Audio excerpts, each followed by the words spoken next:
This is the Ibanez custom 8-string that was, actually this was the second time. We ordered 2 to begin with, and then we ordered, we figured out what we needed to fix, and then we got this batch of guitars. And it's, I think this is 30.5-inch scale, and it's neck through.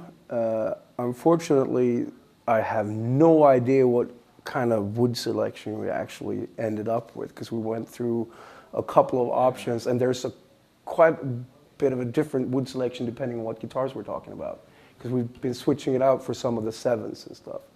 But since we never use 7 strings anymore, these are like, this is my favorite guitar. This is the guitar I own that I like the most. Here's how it looks. Fredrik's got just one exactly the same. But just when we started this ministry tour, we got 2 new ones, these. Basically an Iceman 8-string, neck through. And all of our guitars were mounted with Lundgren pickups, which is a Swedish dude who makes them on his own, and Ibanez orders them from him. So it's nothing that Ibanez uses for their regular retail, but for us they bring them in. 09 to 46? Yeah, the regular standard. Yeah. And then a 52 and 70.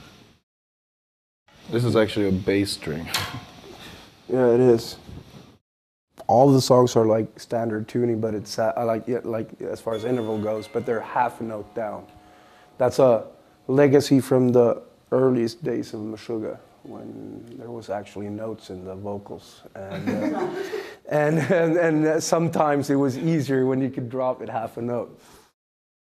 It's a regular guitar which goes like we said 09 to 46, and that's like standard, and then you got the 7-string, which is you're there for the 7th string, and you got 70 on top, so it's all going down. And I mean, it's not.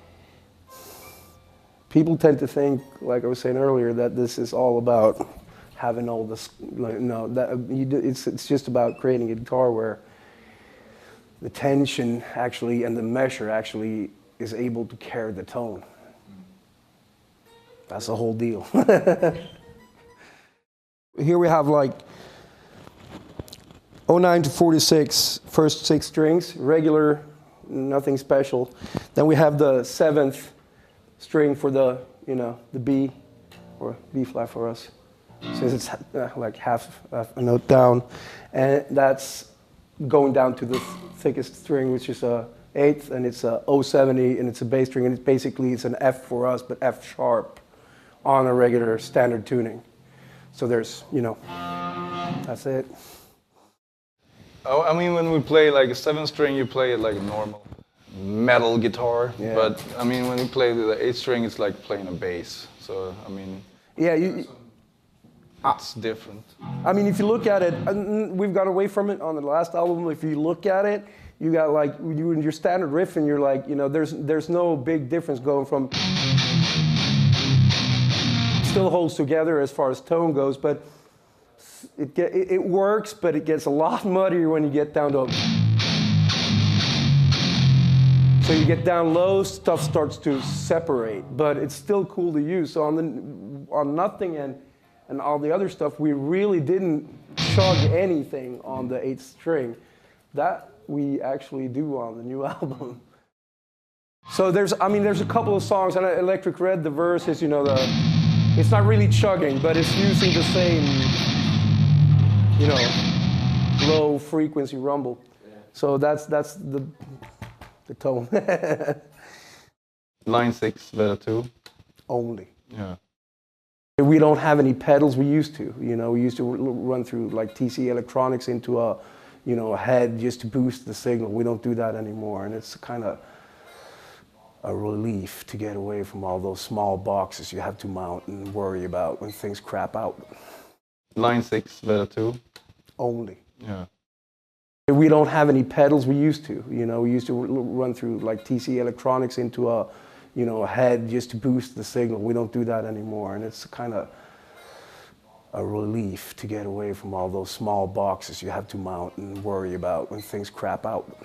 Yeah, that's the best. Yeah. When it's just oh, the drums and then the lead and then the vocals. Oh, okay.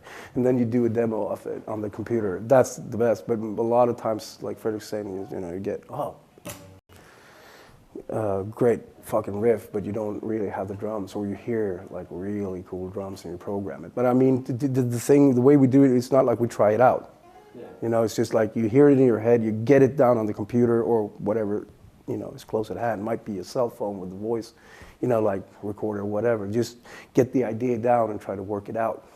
So the whole band playing and trying to size each other up and what's going on, that never happens until we actually get to the point where we're like, well, we're like a song or two short of an album, and then Thomas starts to get the feel for whatever we throw his way. Poor bastard. He likes it. Yeah, he likes it.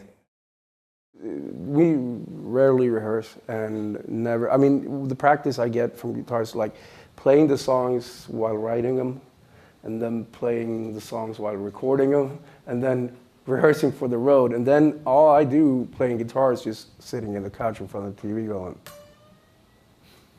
So, there's not much practice going on. Except for Bled, maybe. Yeah, that we were actually... Had to, That's true. That's the only thing. Learn. Sat down like really. I mean, the technique was a lot easier. Like, to play once, like just play a couple of notes and go like, oh, how's this song? It's like, okay. And you're like, okay, that's not too bad, but it runs for like a long time. And it changes, and it's precise, and you gotta adjust to whoever else is playing it. So we figured that it was more, I mean, we've been doing this memorizing kind of thing a long time, as far as parts go, and like getting, everything into the system to the point where it's natural to everybody in the band. But that one was mostly stamina. Because it was like rehearsing that one, it was like everybody was like, oh, okay. And then it was like, damn. And then it was like, everybody had to stop, and Thomas was like, man, I mean, I know that we've been talking about this a lot, and people are, some people understand it and some people understand it, but not really. It seems it's not a matter of understanding it, it's a matter of liking it or not liking it. But it's one of these things where everything is for us in the band is about how things groove towards a simple, straight 4/4 beat. None of the 7/4, none of the, I mean, there's nothing intricate about it as far as where the bars and like the time signature goes. It's the polyrhythmic stuff, how the parts, I mean, people know this. It's not a new thing. I mean, it's how it moves, how it grooves, like when it really doesn't come at the same place every time it comes over, So it's really, and that sounds like it has to be premeditated, like you have to calculate how that would move. But in all honesty, it's for all of us, it's just like, that's the way our minds are attracted to music, sort of. How that works, how that, I just improvise it until it sounds cool on the albums, and live I just improvise.